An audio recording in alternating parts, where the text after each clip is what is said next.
Pues muy buenas tardes a todos, muchas gracias por estar aquí acompañándonos. Vienen de varias partes de la República, de Yucatán, por ejemplo, muchas gracias. Vienen también de otras partes del mundo, sobre todo del Cono Sur y también de Estados Unidos. Y pues nos acompañan aquí, como es una conferencia magistral, pues generalmente estas conferencias las abrimos pues a los egresados, a la comunidad universitaria, a los estudiantes de arquitectura, los que nos quieran acompañar. Como ustedes saben, ahorita ya estamos en casi vacaciones de verano. Esta fue la última semana del curso de verano, pero algunos de nuestros estudiantes creo que han querido aprovechar y estar aquí con nosotros. Este diplomado en diseño y construcción sostenible siempre lo terminamos con el tema de Biomimicry. Para nosotros es muy importante cerrar, digamos, este ciclo, este curso especializado con un tema que para nosotros es cerrar con broche de oro. Es cerrar con broche de oro porque es un tema que hemos abrazado dentro del Departamento de Arquitectura con mucho ahínco, con mucho pues creo que competencia, y por el otro lado también con mucho convencimiento. Entonces este sentimiento, esta mística que hemos creado con este tema, creo que ha permeado en otras partes de la República, en otras universidades, y en ese sentido pues agradecemos al Biomimicry Institute que vio en nosotros este potencial y quiso hacer de nosotros una universidad afiliada a ellos. Tenemos un convenio firmado, es muy formal, pero independientemente del convenio hemos construido, digamos, una familia con este tema de la biomimesis. Entonces a mí me da mucho gusto también que en esta ocasión, como en otras, hemos podido tener la presencia de Megan Schuknecht, que es directora de todo lo que es educación universitaria dentro del Biomimicry Institute. Entonces es un privilegio tenerla aquí con nosotros. También ella viene no nada más para dar esta conferencia magistral, sino para iniciar con esta conferencia el taller de Biomimicry que inicia hoy, que mañana tiene un curso a lo largo de toda la mañana, aquí in situ en la Universidad Iberoamericana, en el campus, y luego el sábado salen a hacer el recorrido de 7 diferentes ecosistemas hasta llegar al destino que es Veracruz, en donde llegan hasta el manglar. Entonces ahí tienen oportunidad los que les interesa este método de diseño de practicarlo en todos estos diferentes ecosistemas. Entonces creo que les va a gustar mucho la conferencia de hoy. Me voy a permitir leer una pequeña biografía de Megan para introducirla con ustedes. Es una bióloga con un amplio conocimiento interdisciplinario en ecología, salud ambiental, educación, sustentabilidad y problemas de justicia social. Vivió su juventud entre los bosques, arroyos y setos del este de Wisconsin, para luego servir en los cuerpos de paz de Paraguay, donde trabajó con colonias de abejas. Recientemente Megan trabajó como consultora para el Biomimicry Guild, ayudando a compañías transnacionales a observar la naturaleza para inspirar el desarrollo de tecnologías sustentables e innovadoras. Actualmente, en el marco de su trabajo en el Biomimicry Institute, Megan ofrece clases y talleres sobre biomimicry y diseño, conferencias sobre biomimicry en universidades, y trabaja con profesores y autoridades para incorporar las herramientas y conceptos de biomimicry en los salones de clase universitarios y dentro del programa de estudios de la carrera. Megan es graduada del Grinnell College con un bachelor en biología y con un máster en estudios ambientales por la Universidad de Montana. Entonces los dejo en buenísimas manos y muchas gracias por acompañarnos. Thank you, Megan.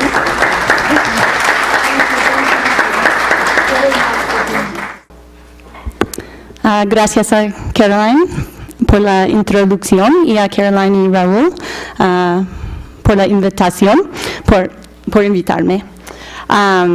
Felicidades a todos ustedes por terminar su diplomado. Y también bienvenidos a los que empiezan los 2 talleres, el corto mañana y el de una semana.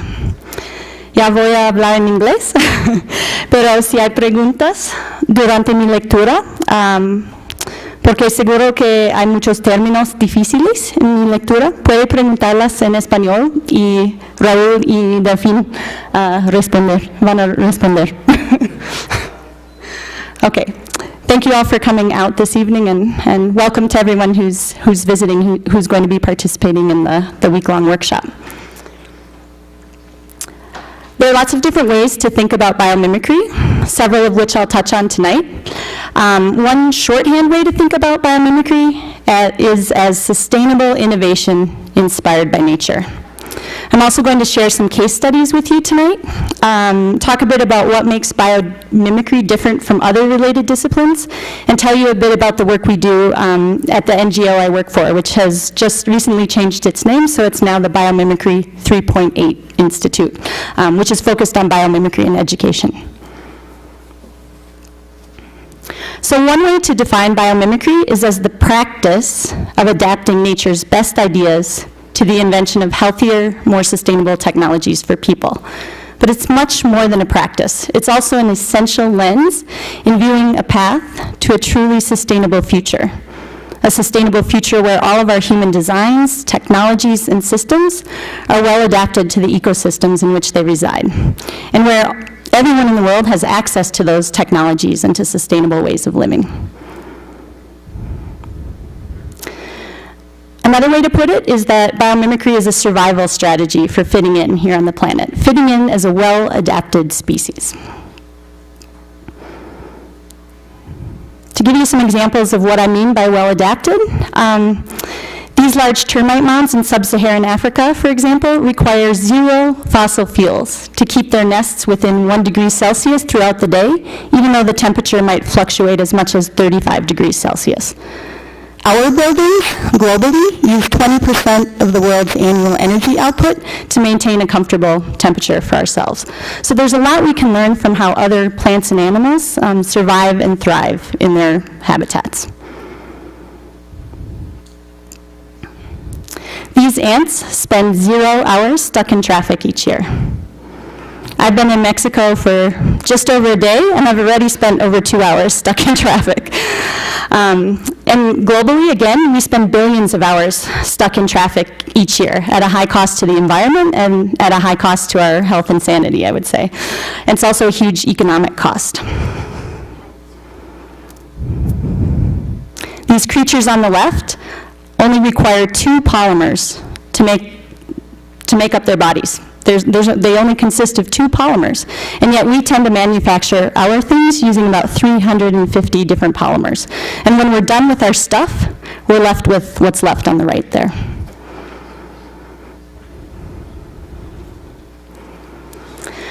So biomimicry is a new way of viewing and valuing nature based not on what we can extract from the natural world, but on what we can learn from it.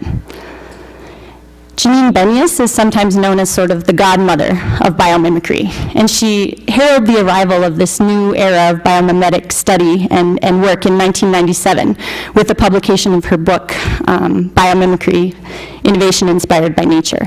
And biomimicry was already, in the dictionary, it was a term that was out there, but she really popularized it and made it a commonly identifiable word. She's also the co-founder of the Biomimicry 3.0 Institute, where I work.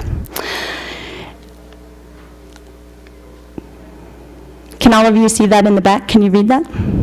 I'll just give you a minute to read it.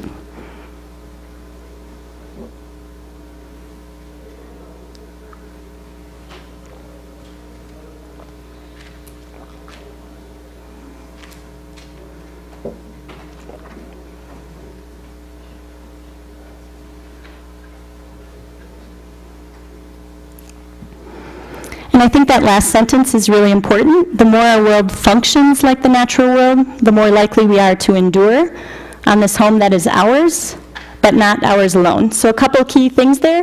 Function is really important to biomimicry. it's the bridge between how the natural world works and how our designs and systems work. So if we can identify how nature functions to do a certain thing, we can apply those same functions, emulate those same functions in our design. And also just a reminder that this is our home, but that we share this home with up to 30 million other species, and we need to take them into consideration, right, when we're building our cities, when we're designing our things.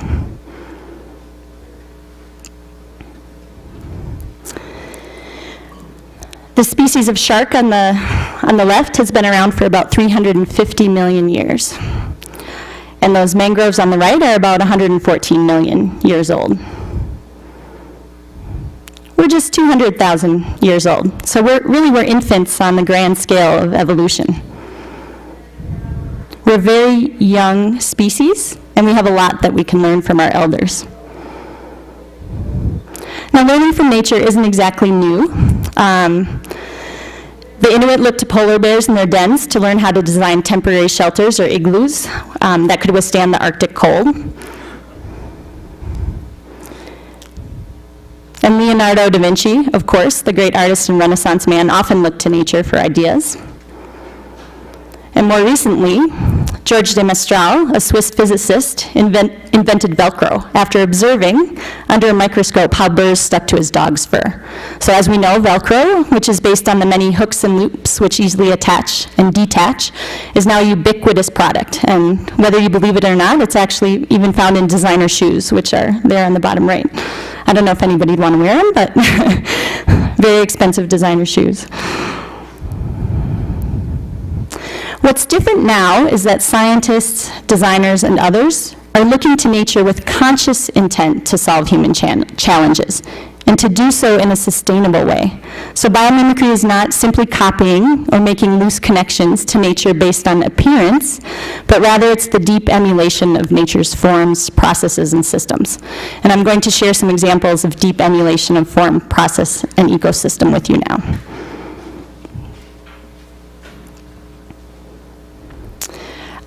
In Japan, there's a train that was known as the bullet train, or the Shinkansen train, and it can travel up to 300 kilometers an hour. But the bullet trains, as they were originally designed, had a lot of sound issues as well as other issues. So one source of noise was an atmospheric pressure wave that was generated in front of the train engine as it was going through a tunnel. And as it moved through the tunnel and then back out into the open air, it essentially made a sonic boom. So it pushed this pressure wave in front of it, and then when it came out the tunnel, it made a very loud noise. Japan's very densely populated. You know, the residents weren't very happy with that sound. So an engineer, E.G. Nakatsu, was charged with solving this problem. And he also happened to be an amateur birder. So he started thinking about birds that had to go from one density of medium to another density of medium. And he thought about kingfishers. And as you can see there on the right, kingfishers have a very smooth way of entering the water. I don't think I've ever seen a picture like this from another organism going from the air and diving into the water. And the reason it is so smooth is because no pressure wave is generated. So even though the kingfisher has a beak that was somewhat shaped like the front of the bullet train, it was streamlined and elegant and allows the kingfisher to enter without making a splash. Because if it made a splash, it would scare away its prey. It would scare away its fish, right? So it has a very good reason for having evolved the beak that it evolved. And so the engineer, E.G. Nakatsu, spent a lot of years studying the form of the kingfisher and trying to emulate that form to apply it to what was known as the bullet train. And he redesigned the front of the train to look more like a kingfisher's beak. It looks very simple here, emulating form, but it was actually a pretty serious engineering task. And not only did he solve the noise problem, but the train is actually 15% more efficient as well.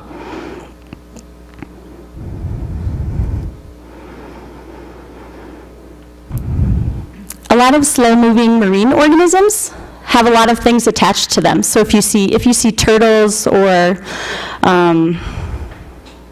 well, let's just stick with turtles. If you see turtles or other slow-moving marine organisms, they often have barnacles or algae or other things that grow on their skin because they're moving so slowly that microorganisms and algae and such have a chance to attach to them. But sharks, although also this particular shark is also relatively slow-moving, but they don't tend to have a lot of hitchhikers on them. Now, there was a designer, Dr. Brennan, who ended up forming this company, Sharklet Technologies, and he had been charged by the U.S. military for coming up with a solution for what's called biofouling of ships. So ships have the same problem as slow-moving marine organisms. A lot of things like to attach to them, and gradually, as those organisms build up on the ships, they slow them down, and they cause drag. And it causes a huge amount of extra energy use in the ships. So he was charged with reducing drag in these ships. And one day he noticed a whale coming into port, and he noticed that the whale had a lot of things attached to it, but he started thinking about, well, what marine organisms, don't have things attached to them? And he started looking at the shark. And he started taking a closer look at the pattern of the shark's skin. And on the top left photo there, you can see what are called shark denticles, essentially this pattern of scales that at the microscopic level covers the shark. And then you can see little ridges on each of those scales. And that is such a precise pattern that microorganisms are not able to attach due to the surface structure of those denticles. And he came up with Sharklet Technologies, a coating that mimics the denticle pattern on shark skin to prevent microorganisms from adhering. And even though his original idea was to apply this to ships to prevent biofouling, it's also had a big benefit in the health field. So microorganisms are a huge problem in hospitals. They come at a huge economic cost and at a huge human cost. Lots of people actually come to hospitals with one problem, and they end up leaving with another infection or a more serious problem, right? That's a problem around the world, even in the best hospitals out there. And so they're starting to apply the same Sharklet coating in hospitals to prevent microorganisms from adhering. And that has another benefit because the hospitals don't actually have to kill the bacteria. And when we kill bacteria in any situation, we tend to breed resistance. We breed resistance to our cleaners, we breed resistance to our antibiotics, and that's why it's such a huge problem in hospitals today, because we've essentially bred these superorganisms. We kill off the weaker organisms, the stronger organisms survive, and those are the ones that are thriving today in our hospitals. So another benefit of Sharklet coating is a public health benefit. Now, lilies, the heads of sunflowers, the pores of our skin, and even the formation of galaxies are all based on growth according to a mathematical pattern called the Fibonacci sequence. And I guarantee you that if you start to take a closer look at the world around you, you'll see this spiral pattern everywhere. It's an optimum pattern for growth for many organisms. And Jay Harmon, an Australian naturalist, was sort of fascinated by this pattern from an early age. And as he began his career, he started to think about how he could emulate this pattern to help humans. And one of the first products that he created was this impeller for mixing water. And it's called the lily impeller because the lily was its source of inspiration. And this particular technology is used to mix water in community drinking water supplies. So if you have a tank of 30 million gallons of water, that tank has to be mixed so that it doesn't stagnate and so that bacteria and such don't grow in it. And that comes at a high energy cost. Well, this little impeller, which is only about this big, can be used instead of a typical motor to mix that water reservoir. And it does it with 1/30 of the power of a regular system. And this is really important because about 40% of our energy supply globally comes from fans, rotors, and impellers. So it seems like a really small thing, but if we could apply this technology to all of our fans and all of our rotors, it would come at a huge energy savings. This technology, I think, is also pretty fascinating because everybody thought that they had reached maximum efficiency with fans or impellers. Scientists said, engineers said, there can be no further improvement. We as humans have reached the maximum. This is as far as we can go with this technology. And here comes Jay Harmon. He begins to look at the natural world, and he notices that instead of trying to push fluids away, nature pulls fluids through. So that's how this technology works. It actually pulls the water through the impeller, and therefore can mix the water at a much lower energy cost.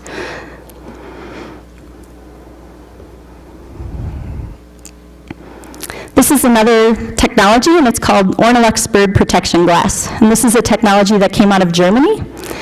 And it has kind of a unique story. So there's a gentleman who runs a company called Arnold Glass, and he had a friend who happened to be a lawyer. So even lawyers can get involved in biomimicry. He happened to be reading a scientific article about how some spiders, such as orb spiders, use certain UV strands in their webs to prevent birds and other things from crashing into their webs. They want to capture smaller insects. They don't want a bird to come along and crash through it and ruin their work when they're trying to get dinner. So he went to his friend at Arnold Glass and said, I think you should look into this for your glass products, because birds hitting window glass is also a huge problem around the globe. Scientists estimate that anywhere from 100 million to 1 billion birds are killed annually just from crashing into the glass of our buildings. So Ornolex, again, with a lot of engineering work behind it, was able to come up with a coating that birds can see, that allows them to prevent, that keeps them from crashing into the glass. And that picture on the right is the window. Now, the birds, we normally can't see that, so it's not an aesthetic issue. This has actually been, this is actually a coating that's shown under infrared light, so that we can see it. But normally it just looks like a glass panel to us, and only the birds would see this particular pattern. It's a relatively new technology, but it is on the market, and I hope to see more people adopt it. So those were all examples of mimicking forms found in nature. In addition to mimicking form, we can also mimic process. And for me, this is where biomimicry gets really interesting. Can we not only improve the forms we create, but also do so using materials that are simple to manufacture, based on abundant resources rather than precious extracted resources, and are easily broken down or upcycled. Have any of you ever been snorkeling and touched one of these guys? A sea cucumber? What happens when you touch one of these guys? It closes, it goes rigid. So the skin of a cucumber is able to go from a relatively stiff material to a relatively liquid material, or vice versa with a touch. So it's part of its defense and escape behavior. And I'll spare you all of the biology of how it works, but none of our materials can do that, right? If I touch this desk, there's no way it's going to get any softer, any more liquid than it is right now. And if you take a liquid or something spongy and touch it with your finger, we don't really have any materials that will automatically harden up. So really fascinating technology. There are some scientists studying this process, but I don't think it's been commercially emulated yet. This technology, however, has been emulated. So our plastics are carbon-based materials that are composed of one or more building blocks that are strung together in long chains called polymers. And conventionally, the building blocks of our plastics are formed by distilling crude oil and cracking its large carbon molecules into smaller pieces. So the smaller particles are then used to synthesize a variety of carbon-based monomers that are then turned into commercial plastics, including these harder polycarbonate plastics. Now, photosynthetic organisms have found a different life-friendly route to producing this wide range of complex carbon substances through photosynthesis. Oh, I just forgot the guy's name. I have it here, but a scientist at Cornell University, Jeffrey Coates is his name. So a scientist at Cornell University in the United States has actually been able to emulate this process. Basically, he's emulating the Calvin cycle that happens in photosynthetic organisms. And a key step in the Calvin cycle produces the building block from which all of these other carbon-based compounds are produced. And he basically was able to produce a synthetic version of what's called the Rubisco enzyme, whose reactive center is able to coax carbon dioxide into bonding with the carbon atom of an organic molecule. Now, there's a lot of biology there, but basically he produces his synthetic version of the Rubisco enzyme from citrus peels. so a fairly abundant substance on the planet. So he's able to take that and use carbon, from any source, carbon from the air, and produce these carbonate plastics. It's not a perfect technology yet. The last I looked, which was probably a year or so ago, he was only able to get 50% of the carbon from his process, and 50% of the carbon was still coming from oil. But still, 50% abundant source of carbon and 50% coming from oil is much better than we're doing with most of our materials, right? So biomimetic processes often allow us to have the things and the technologies that we're used to, right? Plastic is so ubiquitous in our world, it would be hard to give it up. But here we have a way of producing plastic, but using abundant resources and manufacturing it at ambient temperatures without having to mine oil from the earth or other minerals.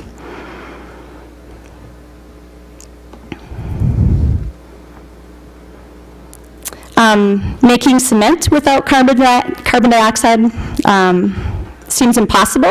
The basic chemistry of the process we use releases carbon dioxide gas. But, that might not really be true either. Dr. Brent Constance, who's a scientist at Stanford University, came up with a process to make cement sustainably. So normally, the way we produce cement is that we mine limestone, so organisms that are tens if not hundreds of millions of years old. They're marine organisms that have collected on the earth. That's limestone. We harvest the limestone, a very energy-intensive process, and then we use that limestone, heat it up to a very high temperature, like 3,500 degrees Fahrenheit, and use that to make our cement. One of the Calera processes, they have more than one process, but one of their processes is able to take seawater and they bubble it through a smokestack or a flue stack at a power plant, so at a plant where a lot of carbon dioxide would otherwise be released into the air, and they're able to precipitate out what's known as calcium carbonate and also magnesium carbonate from that flue gas, from that waste gas, to form cement. And it does this they're able to do it at near ambient temperature without mining any other materials. And this is essentially the process that corals and other marine organisms use to make their skeletons. So corals are actually an animal, and they have a cementitious or a cement-like skeleton. And the way that they create that skeleton is by precipitating calcium carbonate and magnesium carbonate out of seawater. Whatever's around them, they're able to make use of. They do it at an ambient temperature. Doesn't require any heat. It doesn't require any extra energy input. Cement production worldwide is responsible for between 5 and 8% of our carbon dioxide emissions. So cement, another ubiquitous material. I don't think it's going to go away anytime soon, but the process of producing cement is very energy intensive and very carbon intensive. And this particular technology, not only does it not release carbon dioxide into the air, but Calera estimates that they actually sequester a half ton of carbon for every ton of cement that they produce with this process. So again, making use of simple, abundant resources to create the things we need.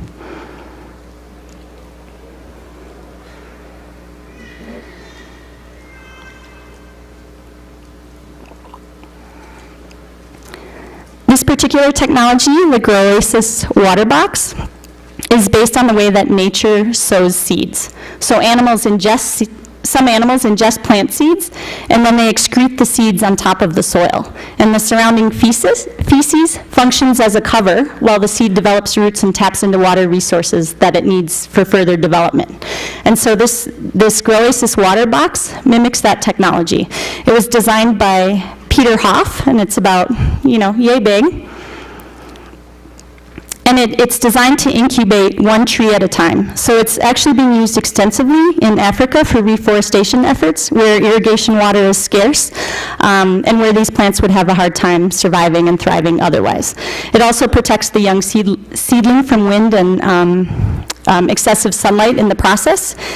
And it's filled with water just once, so that container's filled with water. The young tree or seedling is planted inside, and then there's a wick that gradually releases small amounts of water directly to the root. And the water that's stored in the container also provides a thermal buffer for the plant, protecting it from temperature extremes. This particular design is designed to last 10 years. There are other designs that are designed to last 1 or 2 years, but so far they've had a fairly good success rate, and I think this has only been on the market for a few years. One of the versions, not this particular version, but one of the versions of the boxes is also made from biopolymers, so the ones that are just 1 or 2 years old are also designed to biodegrade. As the tree grows, the material around it gradually degrades and is returned to the soil, providing another source of nutrients for the growing seedling.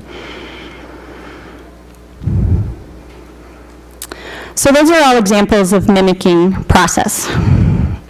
And a final category in biomimicry is mimicking ecosystems. And this is the hardest thing to achieve in biomimicry. But ecosystems are nature's way of capitalizing on the opportunity of waste, something at the moment we humans are very poor at. We don't have a lot of cyclical production practices. This might be a little bit hard to read, but this is essentially a traditional brewery. We have a lot of breweries in Montana, so we like to use this example, but all of the inputs go in: water, hops, yeast, cleaners, grains, energy, packaging, all goes to the brewery, and we get one product out, which is beer. And then we're left with all of this waste material. And nature doesn't know what waste is. Everything that's produced is used for another purpose. So in our process, we might end up with wastewater, surplus yeast, spent grain, heat, carbon dioxide often. And all of those things we have to do something with. And many of those either end up as pollutants or they end up in a landfill. Here's another model of how a brewery might work. And this brewery is actually a new brewery, and it's located where Janine Benyus lives, just about 40 kilometers down the road from where I live. And it's not fully functional yet, but this is the intention behind it, that the brewery will have the same sorts of inputs: packaging, cleaners, yeast, grains, hops, water, energy, but they'll get more than one product out. Not only will they get beer, soda, and tea, but they'll also make use of all of the waste products that are coming out of that brewery. So the spent grain can be used to grow mushrooms, and then the residue from growing mushrooms can be used as pulp for paper manufacture. The spent substrate from the mushrooms can be used in vermiculture, that's essentially worm farming, and the worms will produce compost that can be used as biocleaners, can be used in animal husbandry, or can be used as compost in agriculture.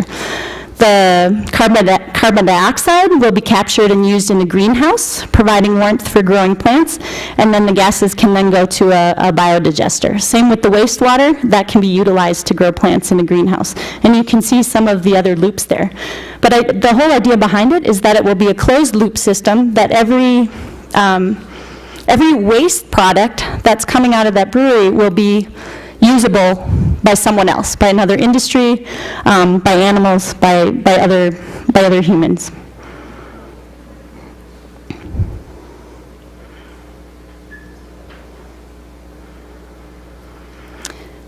This is another example that's a little further along, that's been fairly successful. So Dr. John Todd at the University of Vermont came up with a design which he calls living machines. And these are a form of wastewater treatment that were inspired by aquatic ecosystems. So in the living machines model, contaminated water is sent through a series of tanks containing algae, plants, small fish, and animals. And those animals digest most of the pollution in the water within just a few days, leaving it relatively clean. His machines cost about half as much to install. I mean, he calls them machines, but really they're biological systems, right? So they cost about half as much to install as traditional water treatment plants. And he has living machines installed in, I think, on almost every continent. The largest one that's been installed is for a food processing plant in Australia. And that can handle 100,000 gallons of waste per day, or that's about as much as a town of 2,000 people would produce. So for one facility, that's a pretty good, I think that's a pretty good return rate. So this particular system technology is a combination of biomimicry and what we call bioutilization, and I'll talk more about that a little bit later. But he's actually using biological organisms to do the work, but he's set up the system so that it functions in the same way that a natural system functions. So he didn't just throw a bunch of organisms in there and hope that he'd get clean water, but rather he really studied each of the critical pieces that were important for water purification systems in nature, and he emulated those pieces in his systems. So in addition to being examples of emulating form, process, and ecosystem, those were also all models that we use. And we can also look to nature as a measure of how our technologies perform. And this is a project in Lavasa, which is a new town in India. And it was a project that our company, Biomimicry 3.8, was working on early on. We ended up pulling out because of some problems, but this is some of the early work that we do. And essentially, ecosystems perform services, right? They sequester carbon, they clean our water, they handle stormwater runoff, they provide food for all sorts of organisms, they sequester carbon. So ecosystems perform services. And the idea behind what we've called ecosystem performance standards is, can our cities or our developments perform to the same level of function that the ecosystem they're replacing performs? So our developments, our cities and towns, generally degrade ecosystem services. If we put in a building or we design a town, we tend to reduce biodiversity. We tend to negatively impact the water supply or water quality. We tend to add more pollution to the system instead of sequestering carbon. So what if these ecosystem services became performance standards? That's essentially what this project was about. And we collaborated with the architecture firm HOK on this particular thing. So the idea is, in this native ecosystem, which in the Lavasa area should be moist deciduous forest, can we perform water purification services to the same level that the native ecosystem would? Can we sequester carbon at the same rate?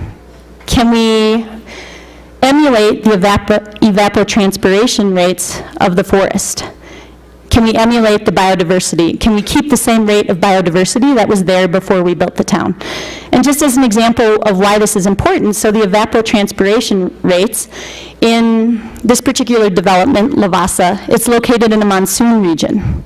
So in a 3-month period, they might get 12 meters of rain. That's a lot of rain to deal with. So not only do they have to deal with rain, but then there's a 9-month dry season where there's no rain. So there's both an issue of, too much water at one time and then not enough water at another time. But what they realized in studying the forest is that 40% of that water that falls in a native healthy ecosystem never hits the ground.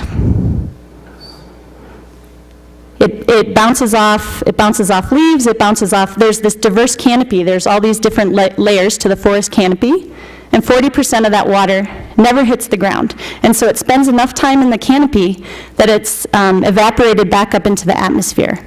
And that's really important for the towns that are laying east of this particular place, which is the Deccan Plateau, which is suffering from drought conditions. So 40% of that water normally goes back up into the atmosphere, goes out over the Deccan Plateau, and it falls as rainwater there. So if you totally denude the landscape, if you take all of those trees out and you don't have this diverse canopy structure, all of a sudden, not only is all of that water hitting the ground and causing massive erosion, but it's not getting to other communities where they need it. So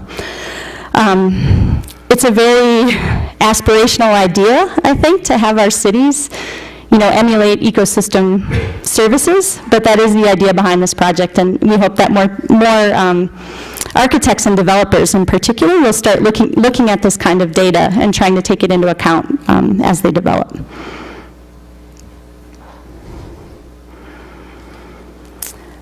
I've given you several examples of case studies, but at its best, biomimicry will be about the genius of place, your place.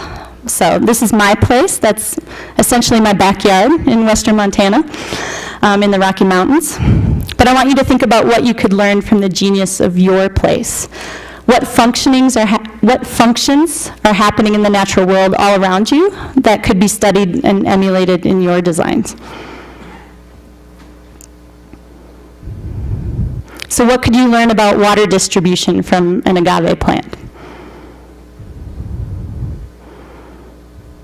Or about insulation or staying dry from this ice plant?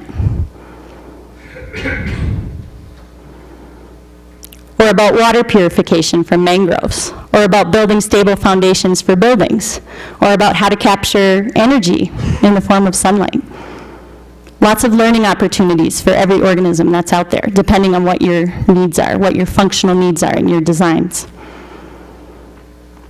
Or how about how to better heat and cool buildings from Mexican free-tailed bats? So the possibilities are really endless. You know, many of you will have the opportunity to explore this in more depth throughout the week-long workshop, but if you're not attending the workshop, that doesn't mean that you can't start going out and looking for solutions to your own challenges in the natural world right here.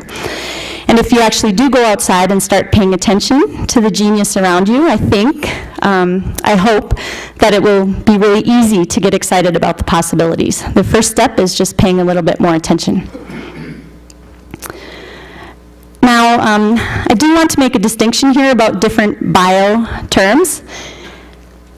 So bioutilization is essentially consuming natural resources.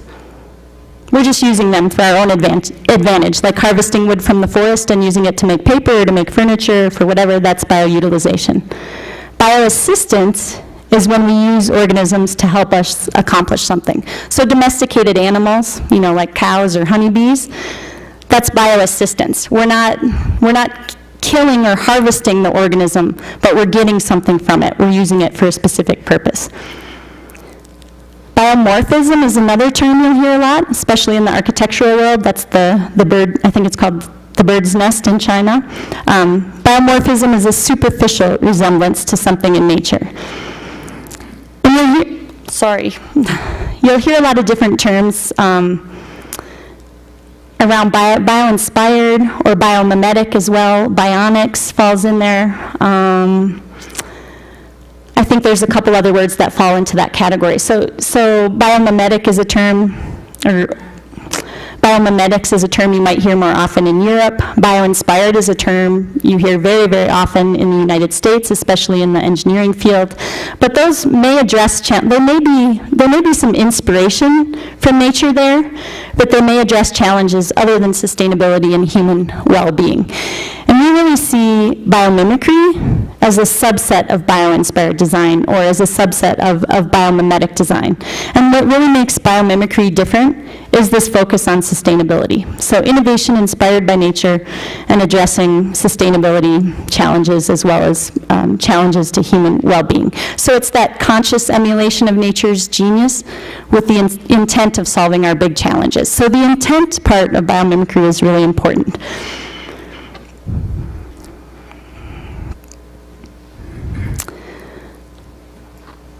So one thing that sets biomimicry apart from bio-inspired design and biomimetics is the use of life's principles in scoping your design and in evaluating your design.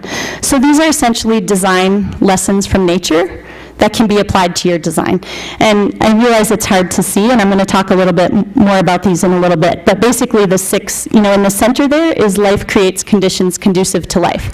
So ideally, our aspirational goal is to have all of our designs create conditions that are conducive to life, or life-friendly solutions. And then at the top level there's evolve to survive, be resource, material and energy efficient, adapt to changing conditions, integrate development with growth, be locally attuned and responsive, and use life-friendly chemistry. So I'll talk in a little bit more detail about those. They really take some practice, and you'll get a chance to practice with them a little bit tonight as well, to use well. But this is a tool that we use to distinguish biomimetic design from other forms of bio-inspired design. It allows us to check our intent, to check if we're really working towards solving sustainability challenges. find that people come to biomimicry through three different ways. Some people just want to connect with nature, or they want to reconnect with nature. They already have a deep relationship with nature, and they see biomimicry as a means to, promote its nature's continued health and success. Ethos is really about sustainability, wanting to do the right thing on the planet, wanting to not harm other people or other creatures with the work that you do. And emulate is the innovation part, and I think a lot of people come to biomimicry, for at least at one level through the innovation lens. So they realize that nature has really intriguing lessons to offer us. They realize that they can be more efficient, that they can produce a better material through this innovation piece. And I think a lot of bio-inspired work that goes on approaches through this innovation piece. But to truly be a biomimetic design, we really want folks moving towards and including all three of these in their design process. So if you're just doing innovation work and you're not really interested in the ethical part of the work, or if you're doing innovation work and you're not ultimately thinking about conserving life on this planet and making sure that other organisms can thrive on this planet, then you're not really doing biomimicry. And Life's Principles is the measure that we use to help do all of that. So I just have a few slides here. Here's reconnecting. That's funny, I have two different pictures showing up, but that's okay. So that was actually supposed to be a picture from one of the workshops in Mexico a couple years ago, but reconnecting with nature. So in reconnecting with nature, Life's Principles provides a bridge to biology. The Life's Principles are a summary of things that scientists have recognized in nature, and they're principles that a biomimic can witness and develop as they explore nature. So while observing these principles, biomimics can experience the interconnectedness of the natural world, which includes humans.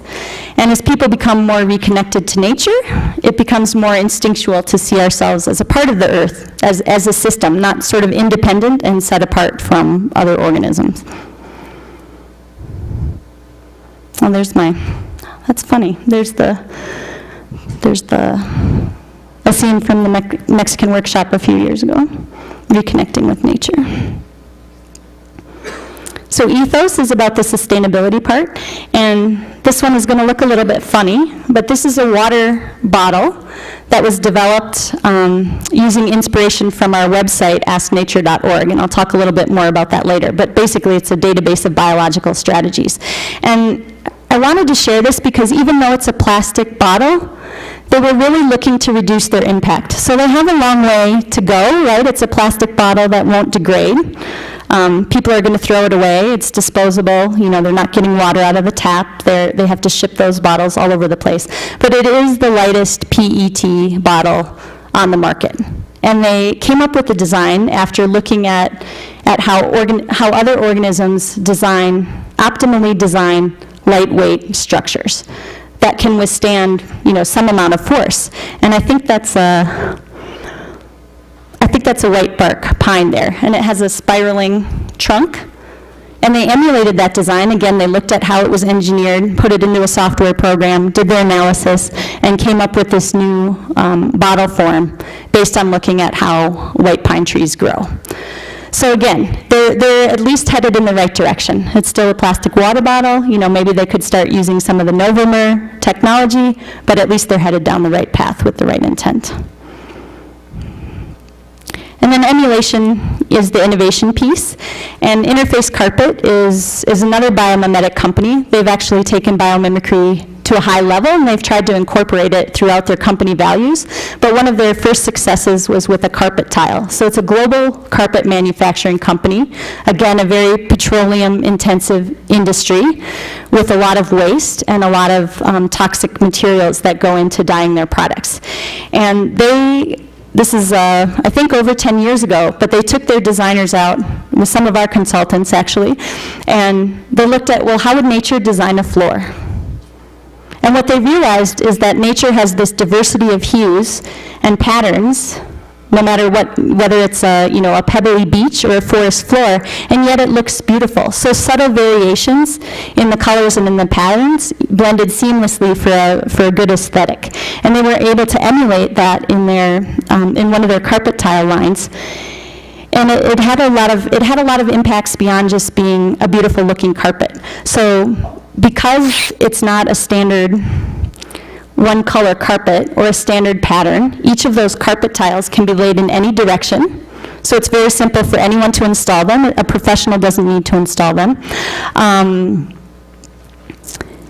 They also retooled their machines in their factories so that they have less waste, because the edges no longer had to be perfect. They were able to eliminate the amount of waste that was produced at the edges of the carpet.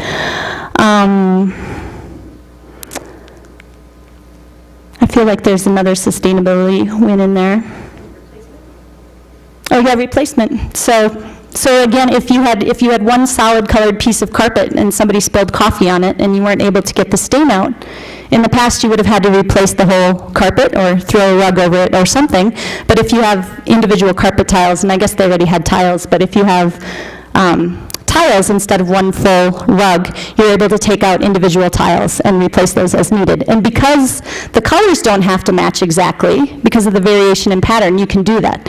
If you had a standard rug and you tried to just cut out a tile and replace it with another piece of carpeting, chances are really good that the dye lots wouldn't match and that the colors wouldn't match. And because they did try to match dye lots, carpet stores and carpet manufacturers used to keep a lot of back stock on hand, just in case they needed to replace it. And so now they've eliminated that need to keep a lot of extra stock on hand, because they can keep just a few tiles, or 100 tiles of the same pattern, and chances are that most people aren't going to need a replacement, but those who do need a replacement, will have something on hand. And also they very much reduced their toxic waste stream, because they saved so much on the manufacturing. They were also able to reduce the amount of toxic waste coming out of their dye process. Anyway, you can check out, they have actually a great story on the internet, and they've gone so far as to have a mission called Mission Zero. So they have pledged by 2020 to have a zero carbon impact on the environment. It's a pretty challenging goal. They're already I think they're about 60% of the way there, but the next 40% is going to be a lot tougher. So they've already made a lot of innovations that have allowed them to do that. They've incorporated a lot of solar power into their production facilities. They've changed their global distribution practices to have less of a transportation impact.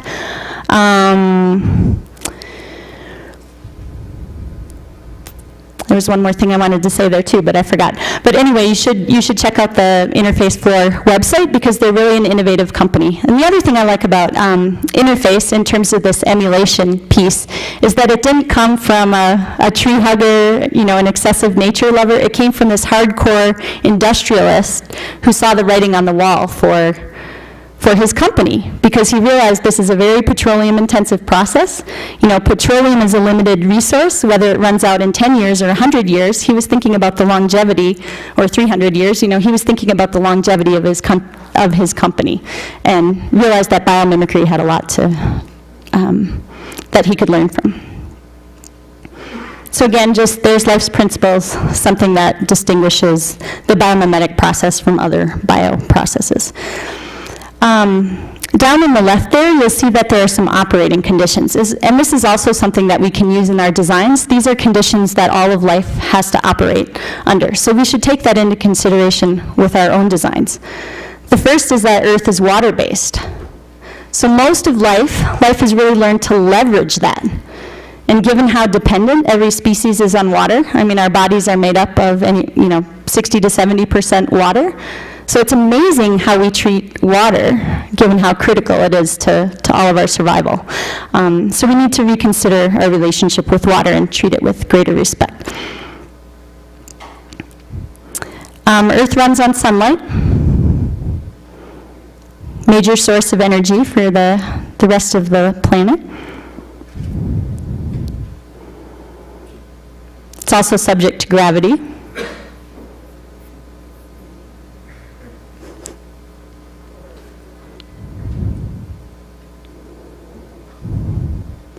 Earth is subject to cyclic processes, tides and winds and seasons, all of these cyclical things. And we really have stopped, I think, at some level from taking that into account in our designs. Hurricanes there's a hurricane season, right? We know they're coming. We don't necessarily design taking that into account, or we don't design well. Earth is subject to limits and boundaries. So that little blue ball on the left, that represents all of the water on the Earth in relation to the volume of the Earth. So that's all the fresh water, salt water, aquifers, ice caps, all of it. That's all we have to work with. And only about 2.5% of that is fresh water. And most of that fresh water is locked up in glaciers and snow and icebergs.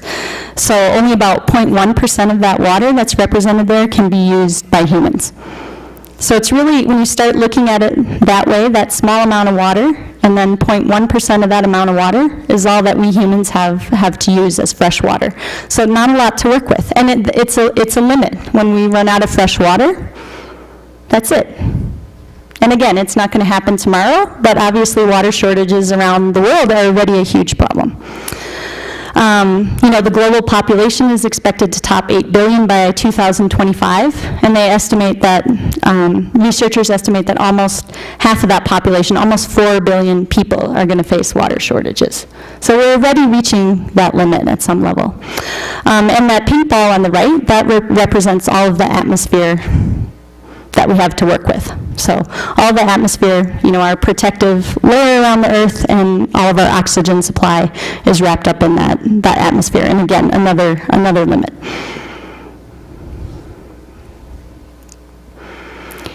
And conditions on Earth are constantly changing.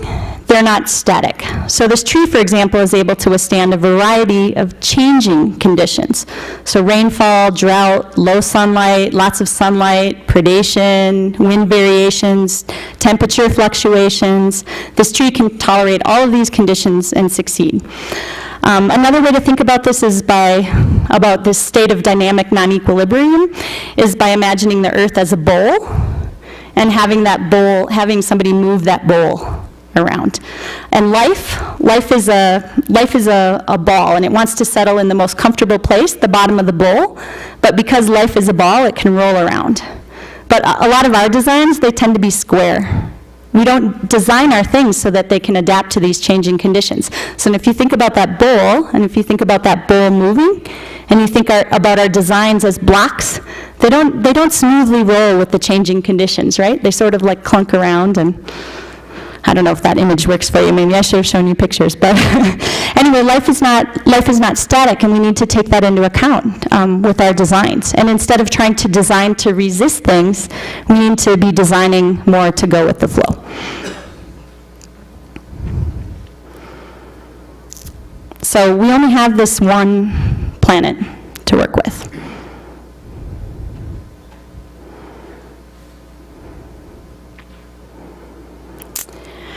I want to switch gears here a little bit, if you're willing, and just talk about what does any of this have to do with education, because that's really what I'm doing on a daily basis.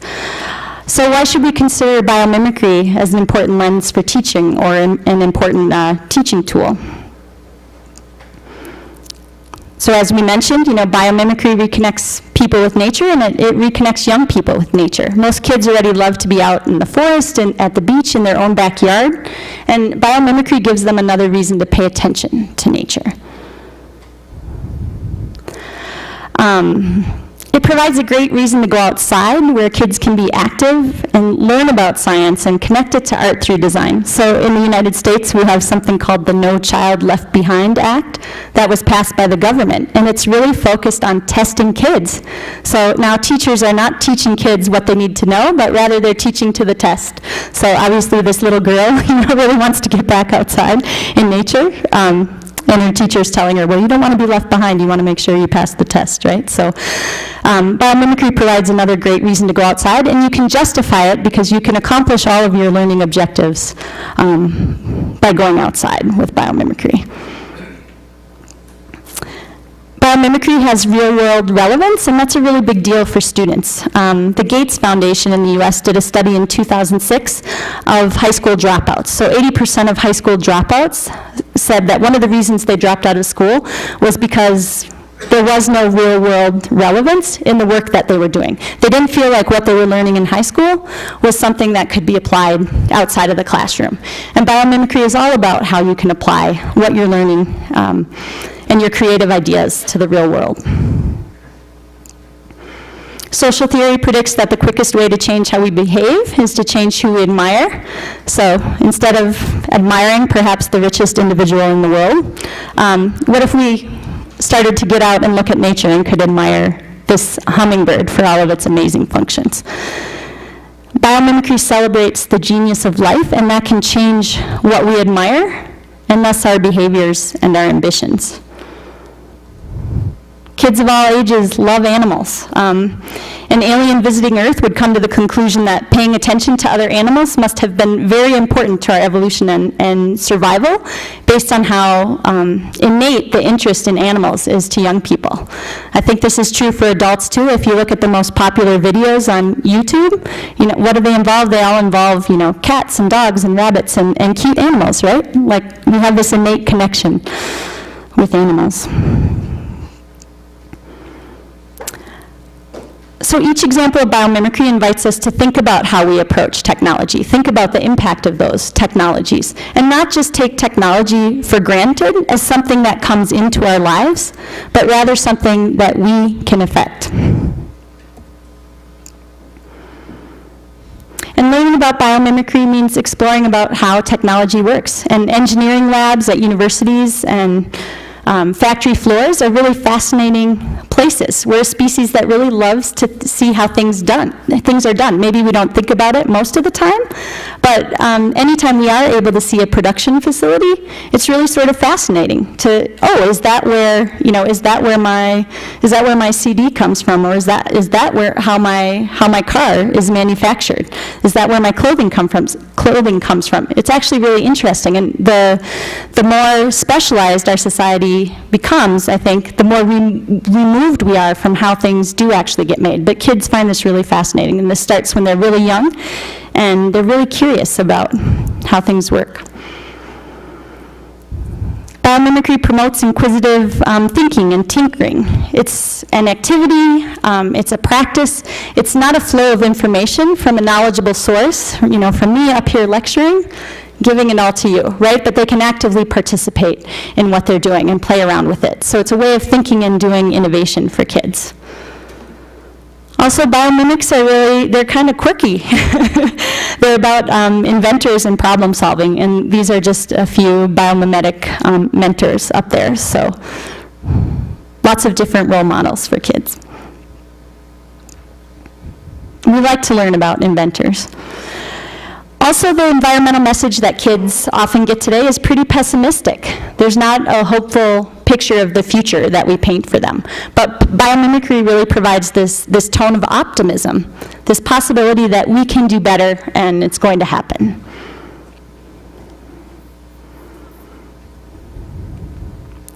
It can also make learning difficult subjects, or what might be perceived as difficult subjects, more exciting.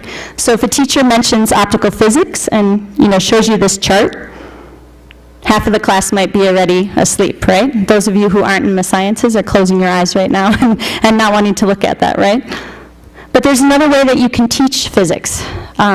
Here's another way you can talk about optical physics. This mountain bluebird has no blue pigments in its feathers whatsoever. None. Rather, there's nanoscopic structures that are separated by air in the feathers, and that cancels out non-blue wavelengths of light while reinforcing the blue wavelengths of light. So this is something that's known as structural color, and you can see it in all sorts of organisms in nature. So creating color without pigments, without toxics. It's not chemical color. Thoreau once said, "The bluebird carries the sky on its back," and this is both poetic and scientific. So biomimicry also allows us to connect natural history to science, And then science to tangible things that students readily relate to. So all of these things that students use, you know, cell phones and bicycle helmets and guitars and et cetera, could use structural color instead of dyes or pigments. And so it's a really easy way to connect things in nature to things that kids are familiar with and that interest them. And it's also a compelling framework for presenting sustainability. We've touched on that, you know, quite a bit already, but it's sustainability that's right outside your window. It's sustainability that you can touch and feel. I don't know if sustainability is quite the sostenible, tecnologías sostenible, if that's quite the buzzword that it is in the United States, but the word sustainability has almost lost meaning in the United States because it's used for everything. And what does it really mean to be sustainable? That's really hard to define, right? But what's sustainable is the healthy ecosystem outside your door. That's what's sustainable. So it's something tangible. So in our education programs at the Institute, our vision is a world where every young person learns of biomimicry, and through that exposure is inspired to greater appreciation of and respect for the natural world, higher aspirations for the health and sustainability of human technologies, and a newfound capacity and dedication to effect technological improvements in the continuance of a biodiverse planet.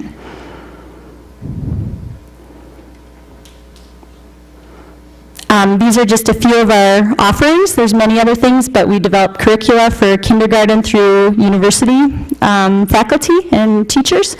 We work on museum exhibits and informal ed. We sponsor workshops, conduct workshops. We have an online professional development course for youth educators.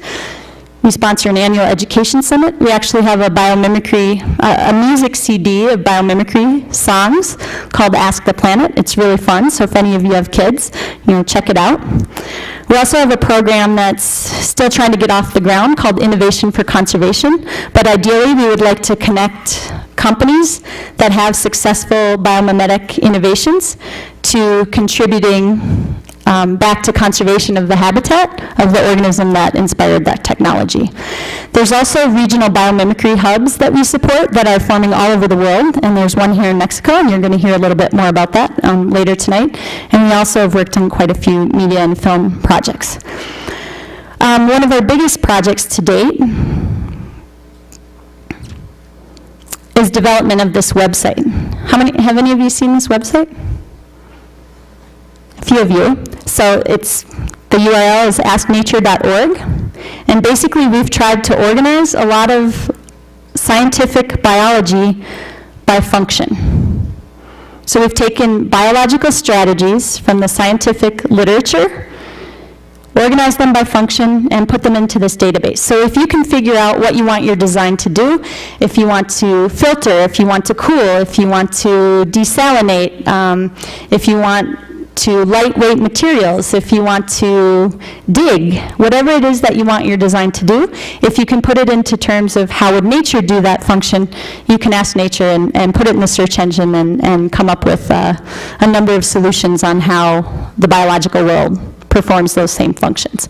There's also a list of, under the Browse tab, you're also able to browse products. So we have, I think, close to 150 biomimetic products in there now. So if you're just interested in, you know, what technologies have been successful, if you're interested in learning more about other biomimetic case studies, you can also check out the products on asknature.org. We also sponsor student design challenges,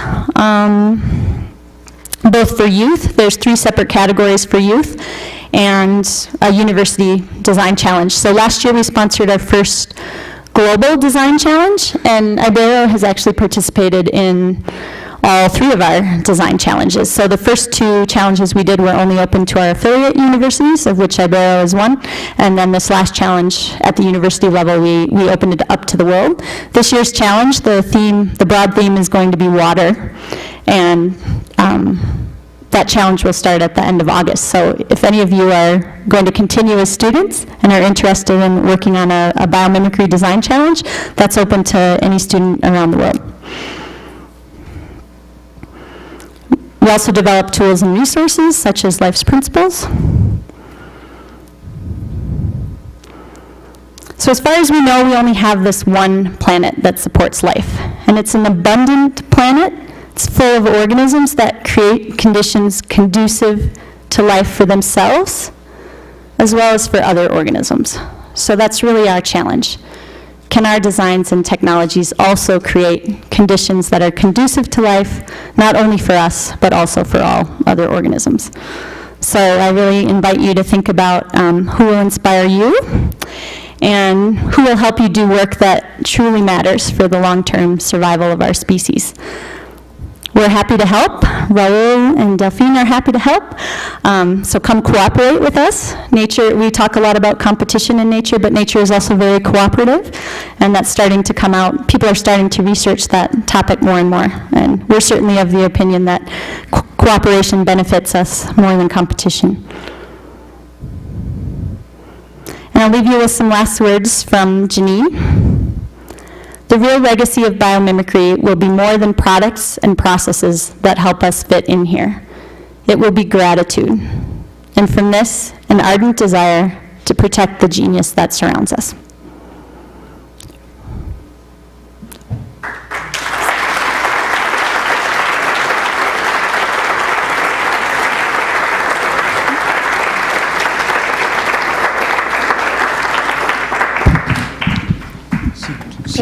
Si tienen preguntas de lo que presentó Megan, si no, después vamos a tener otro tema que nos va a comentar Megan para entrar después a una actividad, para darles un primer acercamiento a esta disciplina.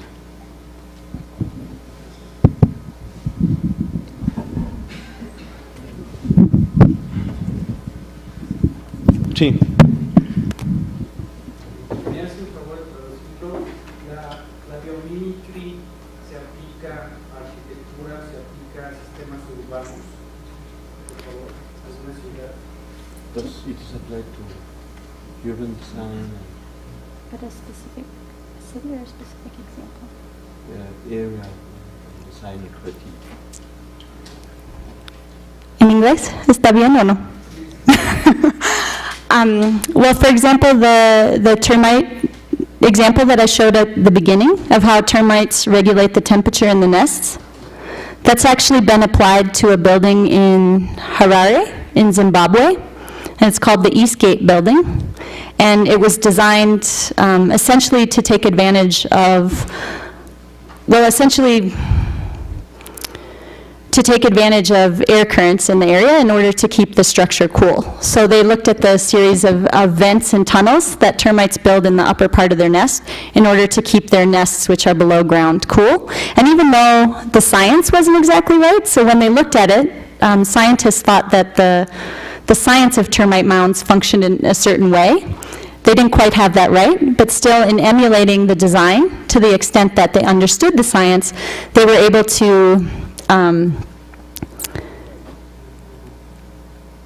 trying to think if they had to put in some air conditioning. I don't think they had to put in air conditioning, but it's essentially 90% more efficient than similar buildings in the area. Another example from the Lavasa project. So this sounds very simple, but it took a lot of research behind it in order to come up with this simple idea. But a lot of forest canopies in the rainforest, a lot of the leaves have drip tips, which I'm sure many of you have seen. So they funnel the water into the center, and then they drip off, and it slows down the velocity. The leaves slow down the velocity of that water. So if you don't have something similar, for example, in our roof technologies, the water can just run off the roofs, or it can run into a gutter and then out a pipe, and have a huge impact on the ground around it. But so for the Lavasa project, HOK has actually been emulating those drip tips to use on the roofs of the buildings they're building there to slow down the speed of water and reduce the amount of erosion that happens from the storms. HOK has actually integrated biomimicry into several of the projects they've worked on, including one in in Haiti following the earthquake. So there was an orphanage there that they decided to rebuild, and they incorporated several lessons that they observed from nature into a building there, and I'm happy to send you websites or send you more information. Do you want, Raul has a biomimetic structure here in Mexico. Is it in Mexico City? Yes. As well. Se los muestro más tardecito. Okay. But do you guys want to share any other examples?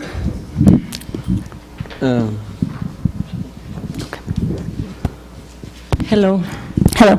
I have two questions. One is, what is the biggest challenge from taking this biological thing from nature, this idea, to transferring into material? Like, what is the biggest challenge there, like in transferring this idea to a material thing? And then, have you taken any of these ideas from the workshops in Mexico, like into a deeper research, like some of the animals here in Mexico or plants, into something? Okay, so the first question, I think it's actually very challenging work. It's not work that we do ourselves, but it's work that's going on in labs, in Latin America, in China, in the United States, in Europe, so biomaterials labs. We don't know how nature puts materials together. They self-assemble based on the instructions that every organism has, inherently as they grow. So we don't have that same ability to just package information in a seed or in an egg and then have it result in the thing that we want.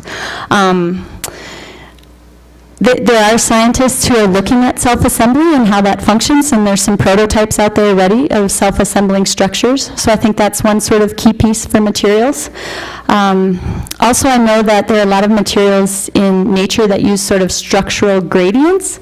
So the material is not necessarily consistent throughout. It might have more material on the outside and then uses the same material but gradually lessens the amount of material or the arrangement of that material, for example, as it moves inside, so that it can perform different functions, or for example with bamboo, so that it can be very strong but also very flexible in the wind. Part of that is due to this structural gradient of materials.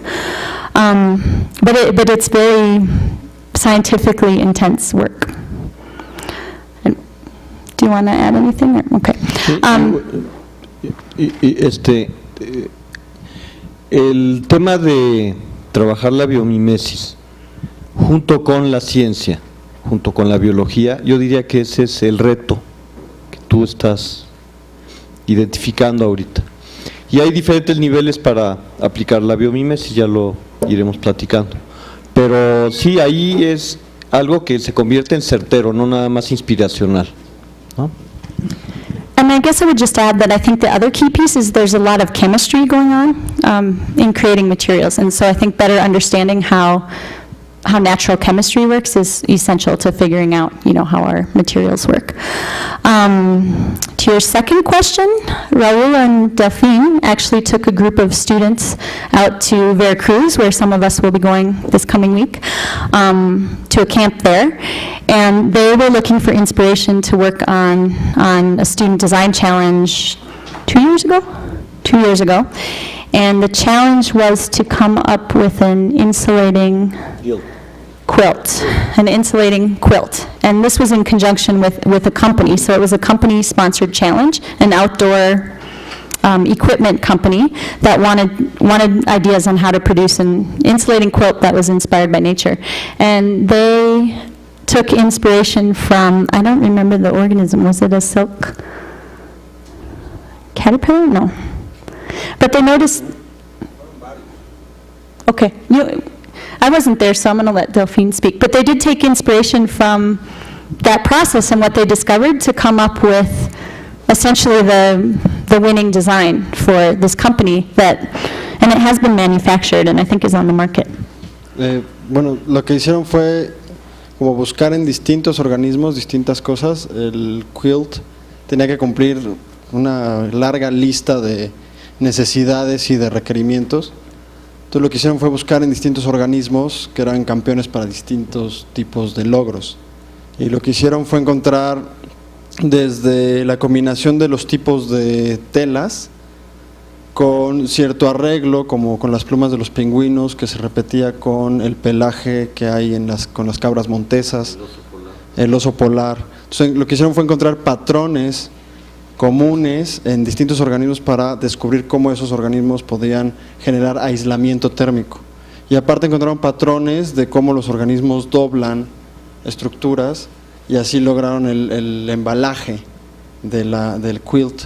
Y aparte consiguieron que los patrones de colores tuvieran una significancia a través de observar qué patrones de colores o qué códigos de color sigue la naturaleza para dar cierta información. Entonces así lo que hicieron fue pues una especie de híbrido, ¿no?, de estrategias exitosas en la naturaleza. Is there anybody here besides you two who only speaks English? Yeah? Only speaks English? Yeah? Okay. So, just quickly, he was just saying that those students, there were a number of design constraints for that particular project, and so the students had to look at different organisms, trying to identify champion adapters for each of those design constraints. And then what they ended up doing is they ended up identifying patterns for how organisms accomplish different things. And one of the challenges was for thermal isolation. And they noticed, they looked at various organisms, penguins and polar bears,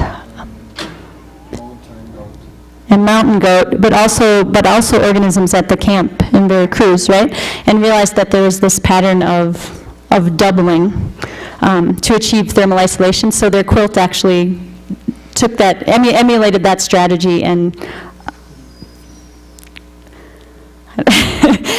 I'm trying to, I don't know how to explain that. I mean, basically instead of a sleeping bag that would just have 2 single layers, they basically designed this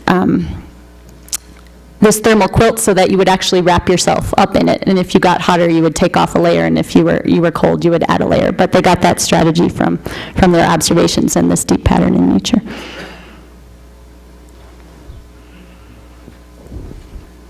It seems to me that now we lost track in construction, since the primitive cultures the primitive culture seems to work better with mimicking with nature. Since we know the people in the deserts, they live in houses with big walls and good orientation, and people in the forest, where heat and humidity was very high, they make the air go through the houses, but since we increase technology, perhaps we lose track on all that. Perhaps it's good to see what those primitive cultures did in order to solve some problems. Yeah, I absolutely agree. And I think one thing that was critical for those primitive cultures is that they got a lot of their ideas from observing the creatures around them. So at heart, they were doing biomimicry. They were doing that observation, and it's one of the reasons that this reconnection with nature piece, I think, is so important. Of course. What I found about that is that one of the fundamental parts that changed during the human history is the purpose of what we are doing. That purpose in these ancient cultures used to be take care of the families and maybe take care of the grains of the food or something. And the purpose for buildings now, it's completely opposite, no? Yeah. Hello. Can you say something about the ethical aspect of biomimicry or the intention behind it? I mean, to put it in cut, recently I saw a picture of a replication of a mosquito that was designed in somewhere in the States, that could go into houses and take samples of blood and da. So I mean, I don't want a mosquito an electronic mosquito going into my house to take blood samples. So I mean, the intention behind that, I think there should be something clear, no? Yeah, and I think that's where, I think that's why we emphasize the use of life's principles so strongly, because is that technology real? Ultimately at its highest level, is that technology really creating conditions conducive to life? So historically, I would say the past century, especially in the United States, I'm not as sure about in other countries, but a lot of the research funding for nature-inspired technologies or bio-inspired technologies, not biomimicry, has gone to the defense industry, the space industry, the health industry, and one more. But a lot of biomimetic technologies, just like the sharklet application, that has a huge, potential public health benefit. But the research dollars for that project came from the U.S. Navy or the U.S. military, and there weren't. That particular project wasn't trying to develop an invasive mosquito or a better way to kill somebody, but still, it was a military technology that was being supported financially. I absolutely agree that there should be, that all of us collectively as a society should have higher ethical standards around these technologies, and I think in terms of what is being called, I don't think there's any clear line right now for what's being called biomimetic and bio-inspired necessarily, but I do think that using life's principles to evaluate that technology can get you closer to sustainable technologies and working on technologies that are really going to benefit humanity and benefit other species on this planet as opposed to harming them. Can I ask you another question? Mm-hmm. Taking into account that sustainability is such a strong word in the definition of biomimicry, form and process are not totally sustainable. No, they're not. And we don't have the know-how and expertise, like the question about materials. We don't know how to create materials as elegantly as every organism, including ourselves, just does innately. But that's what we're striving for. But no, emulating form is sort of the lowest level. But if you're mining the earth to create the metals that go into your product, ultimately that's not going to be sustainable. But if you're at least designing with intention, so for example, there's another company called SMIT, which stands for Sustainably Minded Interactive Technologies, and they have a product called Solar Ivy.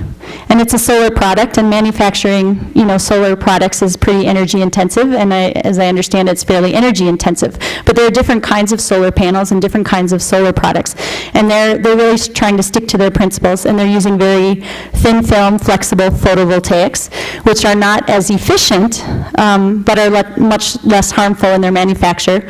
And they're also designing everything modularly, so they actually have little leaves. I can pull up a picture later, but they actually have sort of leaves that look like ivy leaves, and they go on the side of buildings to capture sunlight for energy there. But they're designed modularly so that they can be easily disassembled and that most of the pieces can be reused. So it's not perfect, but they're at least designing with that intention in mind.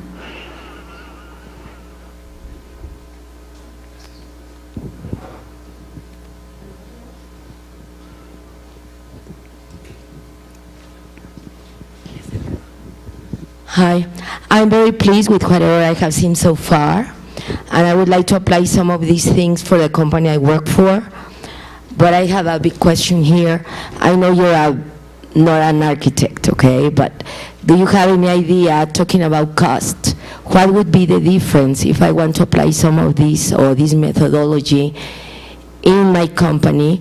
The cost for an architect using this and the one that the traditional way of building and designing? Mm-hmm. Well, Raul, what is the percentage? Raul is an architect, so maybe if it's okay, I'll let him answer. If you want me to respond as well, I can. Well, you can use in different levels and complexity biomimicry. So if you have a very small project, you can address biomimicry very fast, very easy. But if you want to go deeper, then you will need longer and much expensive research with the biology or another scientific discipline. So we need to adjust to reality, and at the end we will be being much more efficient in all ways. So. And I'm sorry for the interruption, but do we have in Mexico, apart from the Ibero students, some kind of organization or whatever of architects that could help me? Because we are not architects either, but I'm working for a global green company committed to the, how can I say, to the assure agriculture profitable earnings, you know. So we are planning a new way, the new image of the company using this kind of ideas. We have been starting and working with biomimicry the last 6 years. Much more intensely the last 3 years. So there are around some people who knows how to approach biomimicry. So those would be kind of facilitators in the process in any kind of area you want to use it. So besides the people you can get in touch here at the university, there will be other people that you can get, and we can nosotros podemos ponerte en contacto con eso. Okay, thank you. Después se traba, ¿verdad?, el asunto.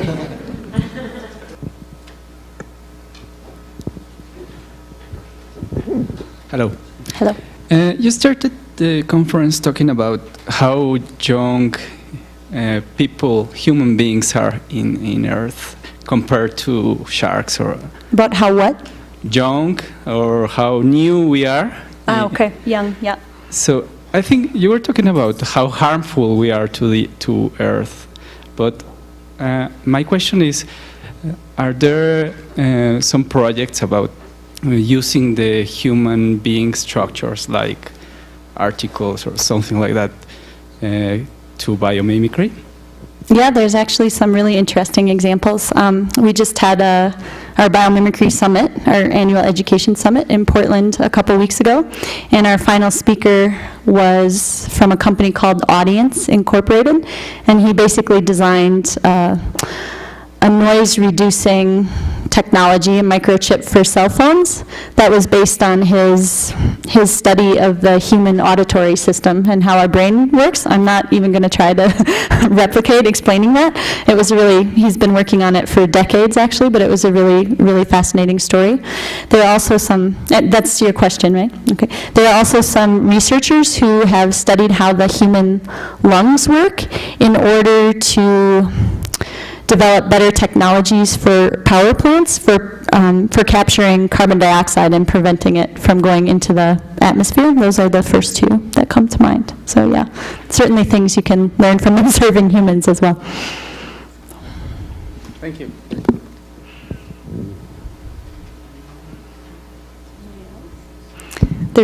Well, since nobody had their hand raised right away, there's another interesting one called platelet technology. A company called Brinker manufactures a product that can be put into like a pipeline or a pipe in order to stop leaks and or prevent corrosion. And it's based on how the platelets in human blood work to clot, to prevent the flow of fluid or the flow of blood out of the human skin. So they've been able to mimic that strategy in order to inject substances into pipelines that will prevent leaks without a human having to go in and take out the pipe and find the leak, because actually their platelet technology will actually find and seal the leak too.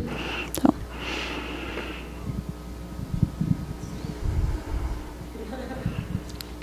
Muy bien, pues 15 minutos de hay café, galletas. Regresamos y continuamos. 15-minute break.